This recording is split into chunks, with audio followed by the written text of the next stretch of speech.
이에 대해 국토교통부에서는 제출 대상이라고 했다가 지자체와 의견 차이로 혼선이 빚어지자 다시 검토해보겠다고 한 상태였는데요. 최근에 결론이 나왔습니다.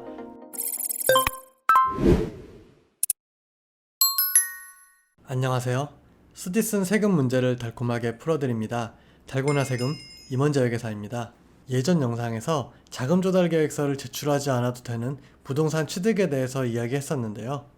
자금 조달 계획서의 제출로 인해서 부동산 취득에 고민이 있으신 분들은 경매로 주택을 취득하거나 오피스텔, 상가, 지식산업센터 같은 준주택이나 주택이 아닌 부동산을 취득하는 방법에 대해서 알려드렸습니다. 최근에는 주거용으로 사용하고 있더라도 자금 조달 계획서의 제출 대상이 아니라고 결론이 난 부동산이 있습니다. 바로 무허가 건물인데요. 무허가 건물에 대해서는 자금 조달 계획서의 제출 대상인지 아닌지 여부에 대해서 지자체와 국가 간의 입장 차이도 존재했고 실제로 많은 논란이 있었습니다. 하지만 최근에는 무허가 건물에 대해서 자금 조달 계획서 제출 대상이 아니라고 잠정적으로 결론이 났습니다. 무허가 건물은 말 그대로 허가받지 않은 건축물을 의미하는데요.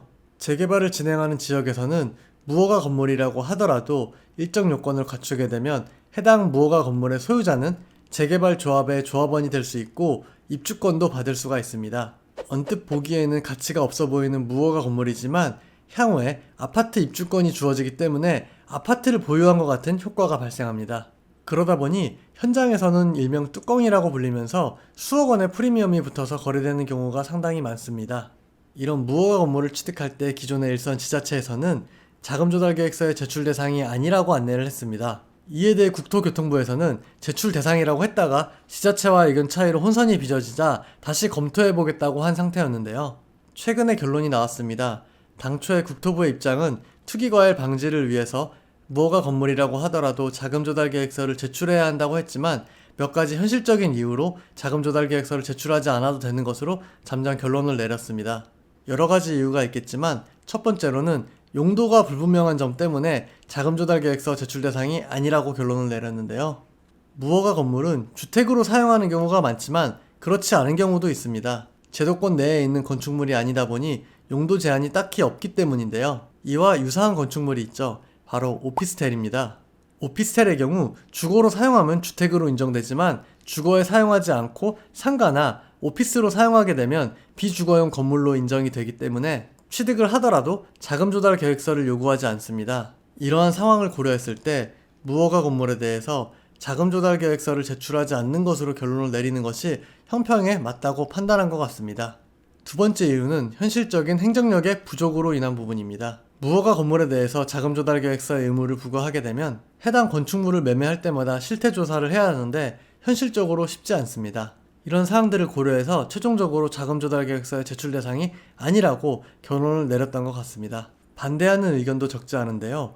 애초에 뚜껑은 대부분 주거 용도로 사용하고 있다는 점과 향후 입주권이 나온다는 특성을 고려했을 때 다른 주택과 비교했을 때 형평성이 문제가 된다는 의견이 있었고요. 당초 자금 조달 계획서를 제출하도록 한 취지가 투기 수요를 억제해서 과열을 막고자 하는 것인데 이렇게 예외 사항을 두면 뚜껑에 대한 투기 수요만 더해질 것이라는 의견도 있었습니다. 어찌됐든 자금 조달 계획서를 제출하지 않아도 되는 걸로 결론은 났는데요.